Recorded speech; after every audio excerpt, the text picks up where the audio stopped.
जहाँ ज्यादा पर्वत वहां ज्यादा वर्षा, जहाँ ज्यादा वर्षा है वहां ज्यादा वन, और जहां ज्यादा वन है वहां ज्यादा क्या? कमेंट बॉक्स में बताओ अगर आप मेरे अनअकैडमी प्लस के लर्नर हैं। जहां ज्यादा वन है वहां ज्यादा जैव विविधता। जी हाँ दोस्तों, यही वाला गाना गाते हुए ना मेरा इंडियन ज्योग्राफी का कोर्स कब कंप्लीट हो जाता है पता ही नहीं चलता। इस गाने के द्वारा ना मैं सिर्फ अपने लर्नर्स को यही समझाना चाहती हूँ कि हमारा जो भारत है दोस्तों, इसमें आप जानते हैं कि ओरोग्राफिक रेनफॉल होती है, यानी कि पर्वतीय वर्षा। मैं आपको वर्षा के 3 प्रकार समझाती हूँ। संवहनीय वर्षा यानी कि कन्वेक्शनल रेनफॉल, पर्वतीय वर्षा यानी कि ओरोग्राफिक रेनफॉल, और वाताग्री या फिर चक्रवाती वर्षा यानी कि फ्रंटल या फिर साइक्लोनिक रेनफॉल। अब आप देख सकते हैं कि हमारे भारत में जो अप्रैल के लास्ट का बात होती है, जब हम प्री मानसून जिसे कहते हैं, उस समय संवहनीय वर्षा होती है, क्योंकि भारत के नीचे जो हिंद महासागर है वो उस समय बहुत ज्यादा गर्म हो चुका होता है। लेकिन दोस्तों, जब हमारे देश में मानसूनी पवनें प्रवेश करती हैं, उस समय हमारे देश में जो वर्षा होती है वो होती है पर्वतीय वर्षा, यानी कि मानसूनी पवनें पर्वतों के सहारे ऊपर चढ़ती हैं, ऊपर जाकर हवा ठंडी हो जाती है, जलवाष्प को ग्रहण करने की क्षमता खो देती है, जिसके फलस्वरूप बादल बनते हैं और झमझमाझम वर्षा होती है। अब आप देख सकते हैं सबसे ऊंचे बादल, सबसे ऊंचे पर्वत तो आपको कश्मीर, लद्दाख, उत्तराखंड, हिमाचल में मिलेंगे, लेकिन वहां पर क्या होता है, वहां पे सीधे स्नोफॉल हो जाता है।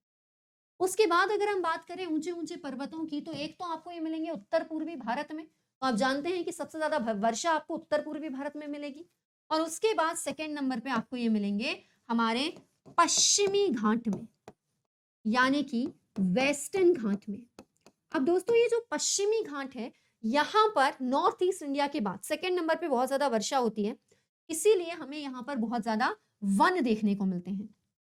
अब क्योंकि यहाँ पर बहुत ज्यादा वन है, उसकी वजह से इन क्षेत्रों में बहुत सारे नेशनल पार्क, प्रोटेक्टेड एरिया, बहुत कुछ है। आपको पता है कि किस तरीके से गार्डियल समिति और कस्तूरी रंगन समिति ने यहाँ पर इकोलॉजिकल सेंसिटिव जोन बनाने के लिए सिफारिश दी थी, जिसमें से कस्तूरी रंगन समिति की अनुशंसाओं को माना गया और यहाँ पर इकोलॉजिकल सेंसिटिव जोन जो है वो बनाया जाना है, लेकिन केरला और कर्नाटका के जो विरोध हैं वे अभी भी जारी हैं। फिर इस बारे में हम कभी और बात करेंगे, फिलहाल आप वापस आइए।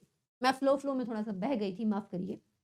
यहाँ पे जो पश्चिमी घाट है, यहाँ पर बहुत ज़्यादा वर्षा होती है, इसलिए यहाँ पर घने जंगल हैं, और इसीलिए हमारे देश में जब भी किसी नई प्रजाति की खोज होती है, तो सबसे ज़्यादा प्रायिकता होती है कि या तो वो उत्तर-पूर्वी क्षेत्रों में हुई होगी, उस नई प्रजाति की खोज, या फिर पश्चिमी घाट के क्षेत्रों में।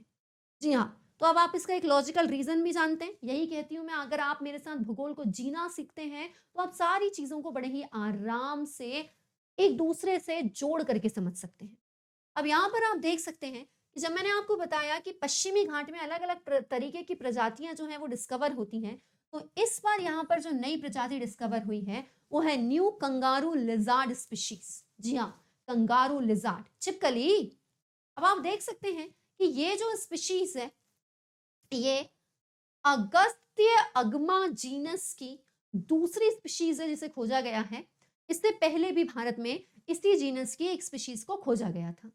आप देख सकते हैं यहाँ पर तस्वीर, बहुत छोटी सी नन्ही सी मुन्नी सी छिपकली है। छिपकली कोमोडो ड्रैगन जितनी बड़ी हो, या फिर या फिर इस लिजार्ड जितनी छोटी। डर काफी लगता है ना। तो आप देख सकते हैं ये है हमारी कंगारू लिजार्ड। अब ये जो कंगारू लिजार्ड है, आप देख सकते हैं बिल्कुल आपको पेड़ के जो टहनियां होती हैं उसके कलर की दिखाई दे रही है। अगर हम बात करते हैं इस अगस्त्य अगमा एज की, इस छिपकली को नाम दिया गया है अगस्त्य अगमा एज, या फिर जिसका नाम है नॉर्दर्न कंगारू लिजार्ड। दोस्तों, ये एक बहुत छोटी सी छिपकली होती है, क्योंकि इसका जो पांचवा अंगूठा है वो थोड़ा सा छोटा होता है, इसलिए ये बाकी रेप्टाइल्स की तरह ऐसे ऊपर तक चढ़ नहीं पाती है, ऐसे पेड़ों पे दीवारों पे चढ़ नहीं पाती है। मतलब संभल के रहो, जंगल में पश्चिमी घाट में जा रहे हो तो जमीन पर फिर मिलेगी घूमती हुई, उस पे पैर रख दोगे। अब आप देख सकते हैं कि यहाँ पर ये आपको जमीन पर मिलती है और शिकारियों से बचने के लिए ये सूखी पत्तियों में छिप जाती है, जिससे इसे पहचाना ना जा सके। अब आप देख सकते हैं कि ये कीड़े वगैरह, इंसेक्ट वगैरह खाती हैं। इसके अलावा इसका जो नाम है अगस्त्य अगमा एड्ज, इसमें एड्ज क्या है दोस्तों? एड्ज एक शॉर्ट फॉर्म है evolutionary distinct and globally endangered, इस शब्द का। अब ये क्या है दोस्तों? ये एड्ज एक प्रोग्राम है, किस चीज का? Zoological society of London. इन्होंने रिसर्चर्स के लिए एक प्रोग्राम शुरू किया है, ठीक है? तो इसी का नाम है एड्ज, और इसी प्रोग्राम के आधार पे इस कंगारू लिजर्ड को नाम दिया गया है। तो आपको इस छोटी सी छिपकली के बारे में छोटी सी जानकारी पता होनी चाहिए थी, क्योंकि यूपीएससी को जानवरों से बड़ी मोहब्बत है। और हाँ, अगर आपको यूपीएससी से इतनी मोहब्बत है, अगर आप अपने लक्ष्य को पाना चाहते हैं किसी भी हालत में, तो अभी जुड़िए अनअकैडमी प्लस पे। किस चीज का इंतजार है दोस्तों? अनअकैडमी प्लस पे आप मेरे साथ भूगोल को वास्तव में जीना सीखेंगे, मैं मजाक नहीं कर रही हूँ। और हाँ, अगर आप अनअकैडमी प्लस पर जुड़ रहे हैं, जो डिस्काउंट कोड आपको उपयोग करना है, आई थिंक अब तक तो आप लोगों को याद हो गया होगा, तो बस याद नहीं करना है, इसका उपयोग करना है। अनअकैडमी की ऐप पर जाकर के अपूर्वा 23 कोड लगाना है और सब्सक्रिप्शन लेना है, और फिर मुझसे ज्योग्राफी पढ़ने आना है। मैं आशा करती हूँ अब आपसे अगली मुलाकात होगी मेरी अनअकैडमी पर होने वाली प्लस क्लास में।